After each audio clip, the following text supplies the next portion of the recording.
किराना cart को rebrand किया गया जेप्टो के नाम से। अब आप सोचेंगे डिलीवरी बॉय तो सुपरमैन तो है नहीं, फिर 10 मिनट में डिलीवरी कैसे?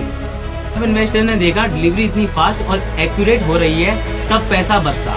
इसका मतलब है कि जेप्टो अभी लॉस में है, और अगर लॉस में है तो जेप्टो फ्री कैश कैसे देता है? हालांकि कंपनी ने 2025 में आईपीओ लाने की योजना बनाई थी। एक बार कस्टमर लॉयल बन गया, फिर वो बार बार, वो कहावत है ना, कुछ पाने के लिए कुछ खोना पड़ता है। सोचो एक दिन सुबह आपका घर का दूध खत्म हो जाता है, आप ऐप खोलते हो और ऑर्डर करते हो, और 10 मिनट बाद डोरबेल बजती है। ये मैजिक नहीं है, ये है बिजनेस इंटेलिजेंस।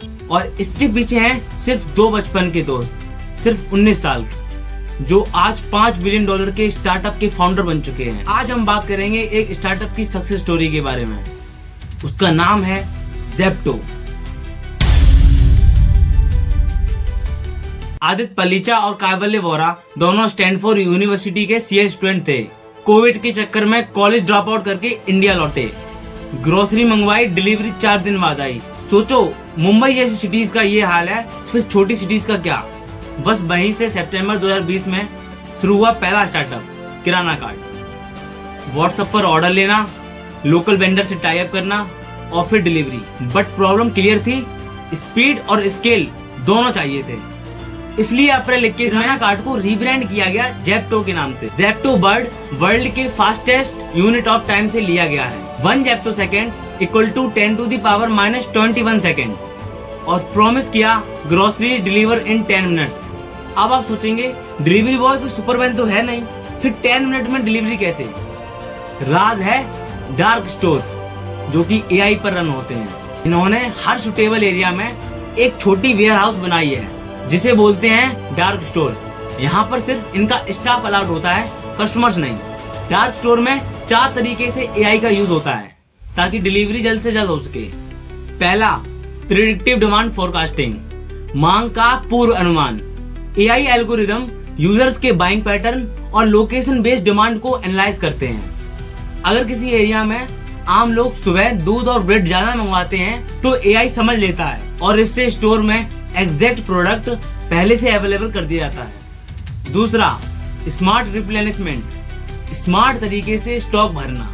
जब किसी आइटम का स्टॉक कम होने लगता है तो AI system automatically nearest warehouse से स्टॉक का ऑर्डर प्लेस करती है और स्टॉक को सही टाइम पे रिप्लेनिश करती है ताकि शॉर्टेज ना हो। तीसरा, ऑटोमेटेड सेल्फ प्लेसमेंट, उत्पादों को स्मार्टली रखना। एआई डिसाइड करता है कि किस आइटम को किस सेल्फ पे रखना है ताकि पिकर उसे फास्टली पिक कर सके।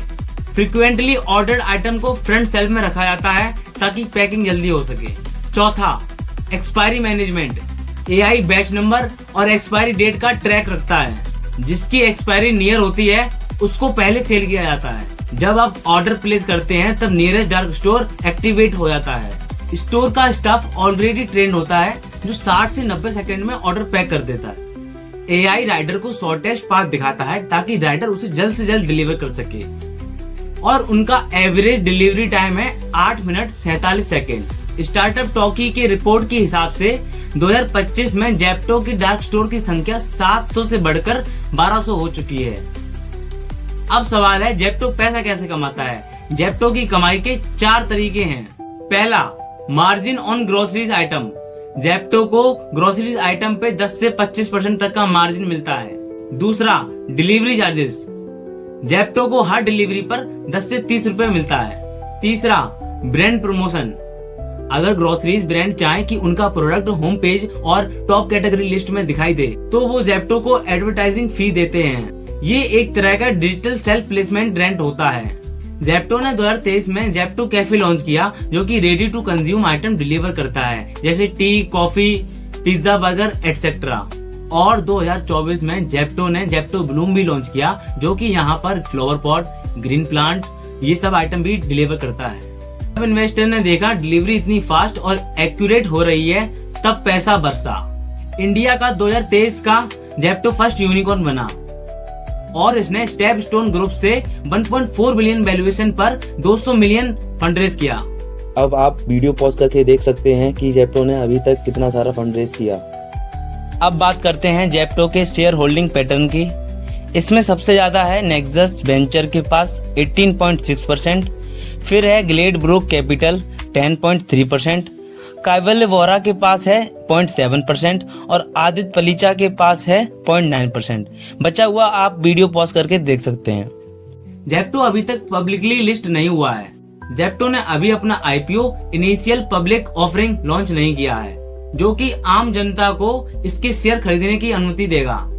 हालांकि कंपनी ने 2025 में आईपीओ लाने की योजना बनाई थी, लेकिन अब इसे 2026 के लिए पोस्टपोन कर दिया गया है। अब बात करते हैं जेप्टो प्रॉफिट में है या लॉस में। इस ग्राफ की मदद से समझेंगे।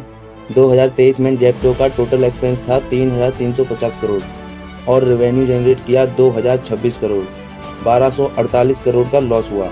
2024 में जेप्टो का टोटल एक्सपेंस था 5,747 करोड़ और रेवेन्यू जनरेट किया 4,454 करोड़ और 1,272 करोड़ का लॉस हुआ। इसका मतलब है कि जेप्टो अभी लॉस में है, और अगर लॉस में है तो जेप्टो फ्री कैश कैसे देता है? जब हम कहते हैं कि जेप्टो लॉस में है तो इसका मतलब है कि जेप्टो की रेवेन्यू से ज्यादा उसका खर्चा हो रहा है। लेकिन ये खर्चा हो रहा है न्यू डार्क स्टोर खोलने में, डिलीवरी इंफ्रास्ट्रक्चर बनाने में। जो 75 रुपए, 100 रुपए और 125 रुपए का कैशबैक मिलता है, वो एक तरह का मार्केटिंग एक्सपेंस है। इसे कहा जाता है CAC, कस्टमर एक्विजिशन कॉस्ट, जिससे ज्यादा से ज्यादा नए कस्टमर ऑर्डर प्लेस करें। एक बार कस्टमर लॉयल बन गया, फिर वो बार बार ऑर्डर प्लेस करेगा और उससे लाइफ टाइम प्रॉफिट होगा। वो कहावत है ना, कुछ पाने के लिए कुछ खोना पड़ता है।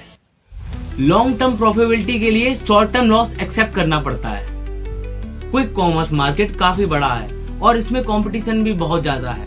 इकोनॉमिक टाइम की रिपोर्ट के हिसाब से 46% मार्केट शेयर ब्लिंकिट के पास है, 29% मार्केट शेयर जेप्टो के पास है, 24% मार्केट शेयर स्विगी इंस्टामार्ट के पास है और बचा हुआ बाकी के। लाइक कीजिए अगर आपको कुछ नया सीखने को मिला हो और सब्सक्राइब कीजिए फ्यूचर में ऐसी ही बिजनेस स्टोरी सुनने के लिए।